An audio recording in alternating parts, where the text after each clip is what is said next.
bon départ des basketteurs de Limoges en match de clôture de la première journée de Pro A, la Coupe de France de football avec un coup de projecteur sur Propriano, un stade flambant neuf pour les amateurs de Rousset dans les Bouches-du-Rhône. Nous suivrons l'entraînement de Créteil avant le choc contre Lyon-Duchère en national et enfin du rugby avec le club olympique Sisteronais dans les Alpes de Haute-Provence. Bonjour et bienvenue, c'est le sommaire de ce deuxième numéro de Madewis On TV. Dans le dernier match de la première journée de Pro A, Limoges est sorti vainqueur de son duel contre Dijon. Une soirée marquée par un vibrant hommage à Ed Murphy, l'ancienne gloire américaine du CSP au début des années 80. Après un début de match difficile marqué par quelques maladresses au tir, les Limougeaux vont compter jusqu'à 15 points de retard dans le troisième quart-temps. Au pied du mur, les coéquipiers d'Ousmane Camara, meilleur marqueur avec 17 points, 9 rebonds et 2 passes décisives, vont se révolter. Pour preuve, à l'entame du dernier quart-temps, Dijon n'a plus que 4 petits points d'avance. Plus fort physiquement et plus agressif au rebond, Limoges inflige un cinglant 17-3 à son adversaire qui ne s'en remettra pas.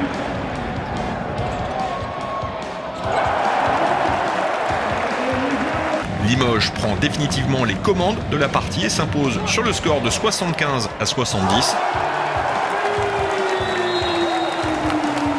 Lors de la prochaine journée, le CSP se déplacera à Nancy.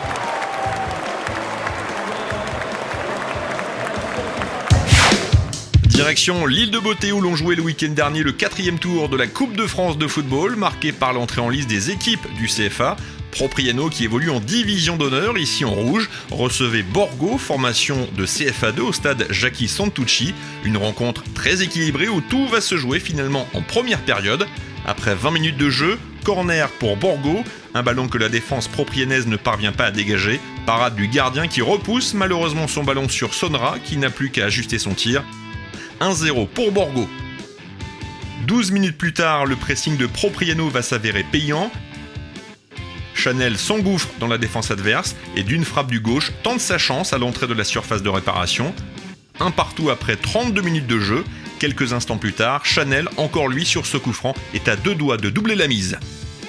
Mais juste avant de regagner le vestiaire, Borgo prend de vitesse la défense proprianaise sur ce contre. Le sieur d'un tir croisé offre la victoire à son équipe. 2-1, score final. Malgré cette élimination, le club athlétique Propriano a montré un très bon état d'esprit et proposé de très belles choses. De bon augure avant la réception de Bastelicac ce dimanche pour le compte de la deuxième journée de DH. En Ligue Méditerranée avec ses 407 licenciés, le FC Rousset est tout simplement le plus gros club de la région. Cette saison, les Provençaux qui évoluent en DHR joueront dans un stade flambant neuf, homologué niveau national.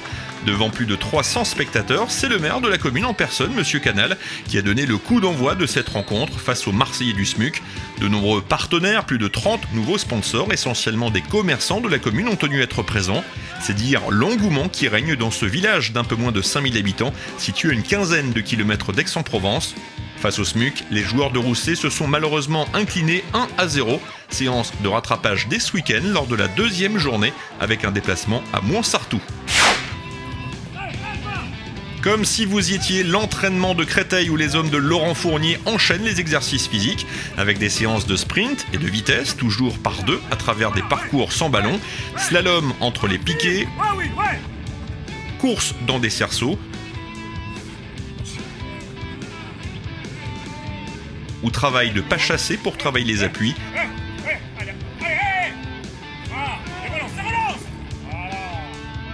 Avant de finir par du jeu avec ballon. Objectif, être prêt physiquement pour la réception de Lyon-Duchère, 3e du championnat ce vendredi soir, lors de la 9e journée de National. Créteil est en pleine confiance en ce moment. Les coéquipiers de Sébastien Puy-Grenier restent sur une série de 4 matchs sans défaite et comptent bien poursuivre sur leur lancée. Une victoire face aux promus rhodaniens permettrait aux Cristoliens de revenir gentiment sur le peloton de tête.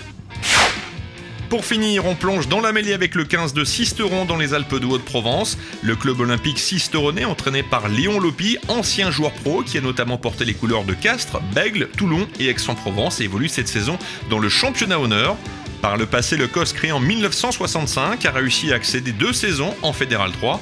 Aujourd'hui, le club compte plus de 350 licenciés répartis sur une école de rugby, une équipe cadet, une équipe féminine, 2 équipes seniors et même une équipe de vétérans. Lors de la deuxième journée du championnat, Sisteron recevait le Bossé.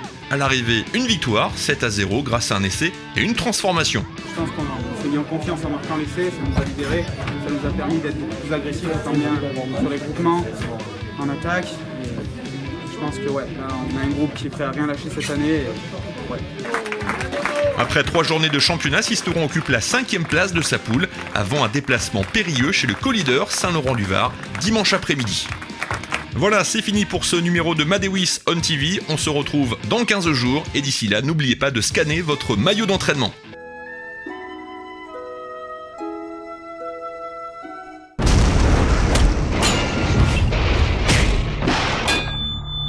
Control the ball. One touch. This is the Canon controller.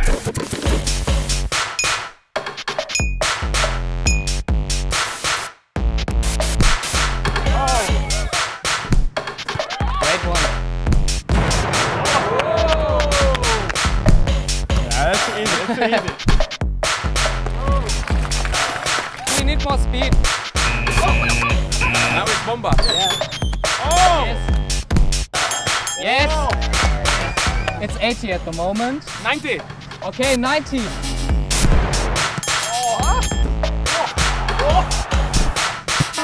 100. 100. Come on.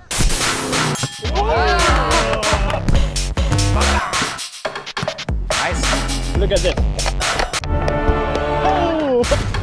Yes, 100. This is Bayern Munich. I'm Renato Sanchez. And this is a Canon controller.